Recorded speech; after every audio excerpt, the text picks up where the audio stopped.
kilingan, walang pinoprotektahan, walang kasinungalingan, serbisyong totoo lang.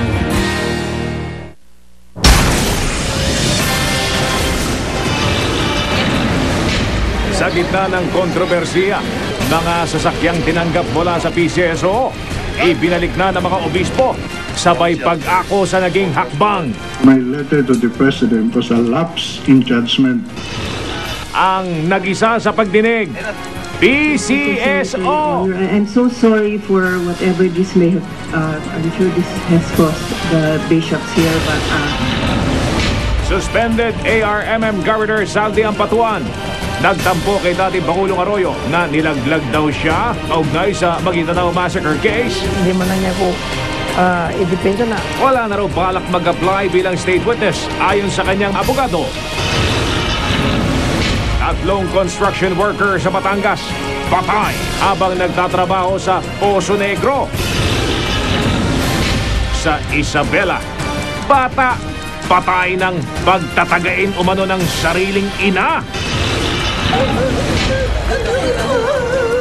OFW na padre de pamilya ng tatlong minasaker sa Laguna. Halos magunaw ang mundo nang makitang labi ng mag-iina.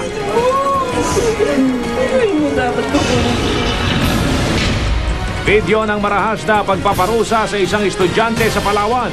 Pinaiimbestigahan ng DepEd. Pagsusuri sa babaeng lumobo dahil sa kakaibang sakit. Naging hamon dahil sa kanyang kondisyon. Tatlong menor de edad na ginagamit umano sa cybersex sa Cebu na iligtas. Basketball superstar Kobe Bryant lumagari sa iba't ibang aktibidad para sa kanyang fans. Anak ni Dr. Vicky Bello na si Quark Henares nagsorry na kay Hayden Co. Jr. sa naunang pagbabanta nito sa buhay ng dating doktor. Si Crystal naman, sibil namang makiharap sa nobyo ng ina.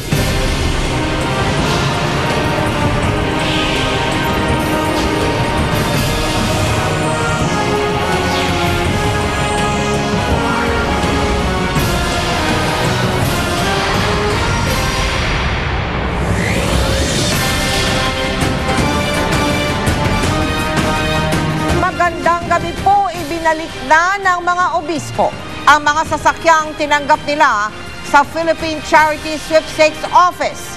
Ginawa nila yan kasabay ng pagsalang nila sa pagdinig sa Senado. Yun naman pong Montero na hiningi ni Bishop Pueblos ay isusunod na. Susunod na lang daw. Kasi po ibibiyahe pa yung sasakyan sa pamamagitan ng Roro mula pa sa Mindanao.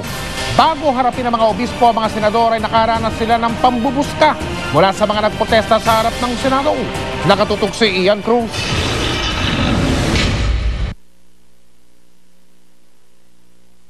Ito ang mga sasakyan na gatid ng kontrobersya sa simbahang Katoliko.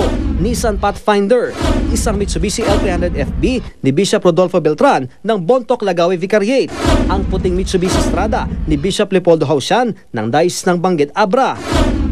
Isuzu Crosswind na mula sa Caritas Nueva Segovia sa Vigan, Ilocos Sur ni Archbishop Ernesto Salgado. Ito yung apat sa mga sasakyan na isusoli ng mga obispo sa PCSO. Kung papansin nga natin, yung iba dito ay talagang bago pa, pero itong sasakyan na to, medyo luma na talaga. Sa pagdating ng convoy sa Senado, protesta ang sumalubong sa mga obispo. Ilan sa mga nagprotesta na mula sa grupong Bantay Bishop, nakasuot pa ng abito na may dekorasyon pang larawan ng SUV na anilay tinanggap ng mga bishop. Nais namin na ituloy yung investigasyon ng Senate Blue Ribbon Committee at kung guilty ang mga obispo ay dalhin sila sa hustisya. Ang mga ipinatawag na obispo magkakasama sakay ng isang coaster. Pagbaba nila, kinantahan pa ng happy birthday ng isang nagpoprotesta si Butuan Bishop Juan de Dios Pueblos. Happy birthday, Pueblos! Happy birthday, Pueblos! Did you like your SUV? Sinabi naman ni Pueblos na ipinauubayan na niya sa Diyos ang lahat. Ano po inaasahan natin sa pagdalo niyo rito sa Senado? Well, God's will will prevail. Bagamat nilinaw ng ilang senador na hindi nila layuning ipasoli ang mga donasyon sa sasakyan, desidido na ang mga obispo na pakawala na ang mga sasakyan kahit pa kailangan ng mga ito sa misyon ng mga taong simbahan. Gamit ng pare, kung pupunta magmisa ng Yung talagang hindi marating ng hindi talaga 4x4, yan ang ginagamit namin. Masakit man kalooban namin, mawalan kami ng sasakyan para sa serbisyo namin, pero nakapagpo-travel siguro kahit papano. Kahit motorsiklo na lang, kaya naman sigurong akyatin na. Pinadala na ang mga ito sa PCSO office sa PICC. Ang mga driver na rin ang nag-turn over sa PCSO ng mga dokumento at susi ng mga sasakyan na tinanggap naman ng PCSO.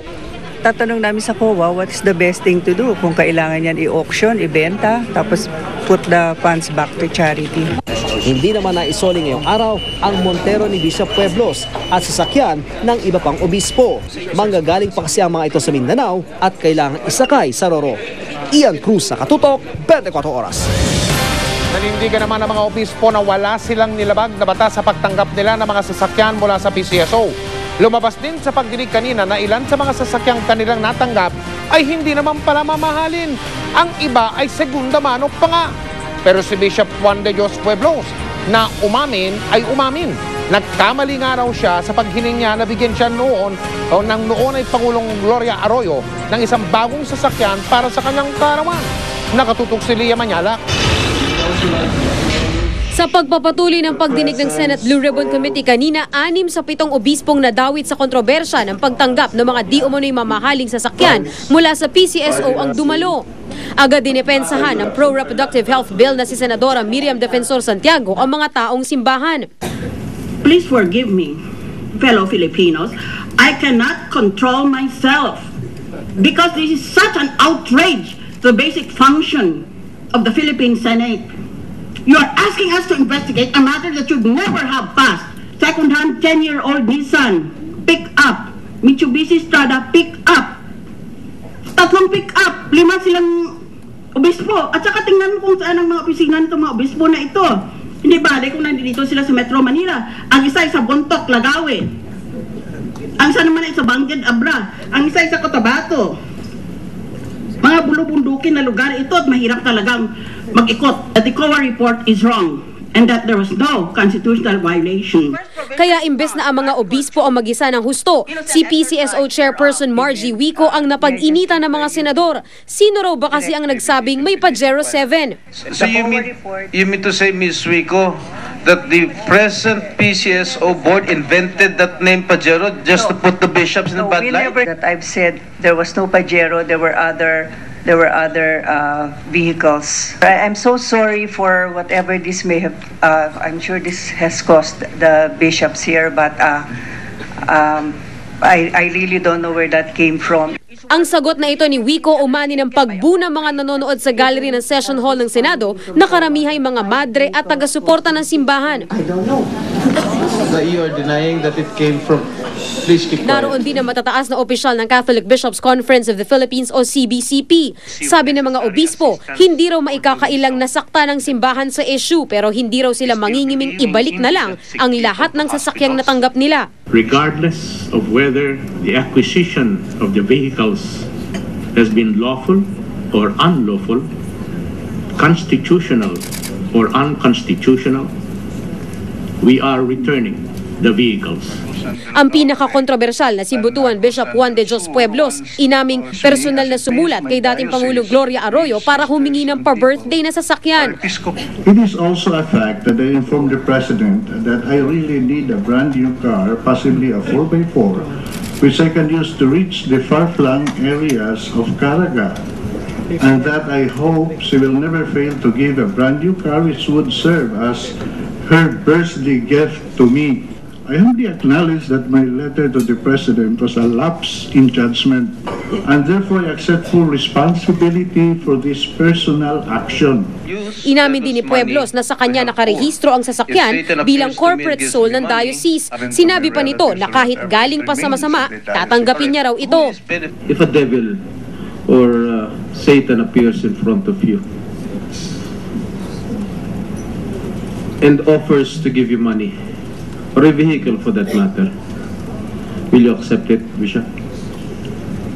If a devil, which is just, it could not happen because we could not even see a devil, but if in case it is a devil and I could use it for this kind of work that I can have to foster actually the work I can for my people, I don't think any reason. In fact, working with Cardinal Sin for a short while, I remember his words, even if he's coming from the...